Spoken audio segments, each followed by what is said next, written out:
మనకి ఈరోజు లార్డ్స్ వేదికగా India versus England third test అయితే జరగబోతా ఉంది కదా. అయితే ఇప్పుడు చూసుకుంటే ఆల్రెడీ టాస్ కూడా కంప్లీట్ అయిపోయింది.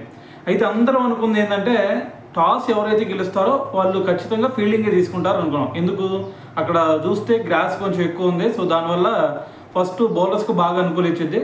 సో ఏ కెప్టెన్ అయినా సరే ఫస్ట్ ఫీల్డింగ్ తీసుకుంటాడు అనుకున్నాం. కానీ ఇక్కడ బెన్ స్టోక్స్ చూసుకుంటే దానికి క్వైట్ ఆపోజిట్గా మరి టాస్ గెలిచి బ్యాటింగ్ తీసుకున్నాడు. అయితే అతను చెప్పింది ఒకటే, మరి ఇక్కడ చూసుకుంటే కొంచెం గ్రాస్ ఉంది, బౌలర్స్కి బాగా యూజ్ అవుతుంది అని చెప్పాడు. కానీ మళ్ళీ బ్యాటింగ్ ఎందుకు తీసుకున్నాడు అనేది ఇక్కడ అర్థం కాని విషయం.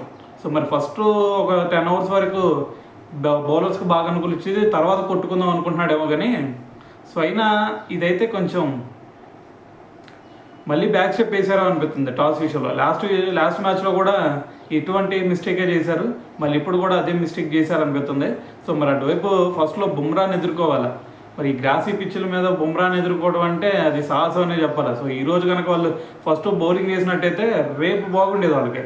కానీ మరి ఈ డెసిషన్ బెడ్సి కొట్టిద్దా లేదు అంటే వాళ్ళకి ఫేవర్కి వెళ్ళిద్దా అనేది సో మ్యాచ్ కంప్లీట్ అయిన తర్వాత చూద్దాం.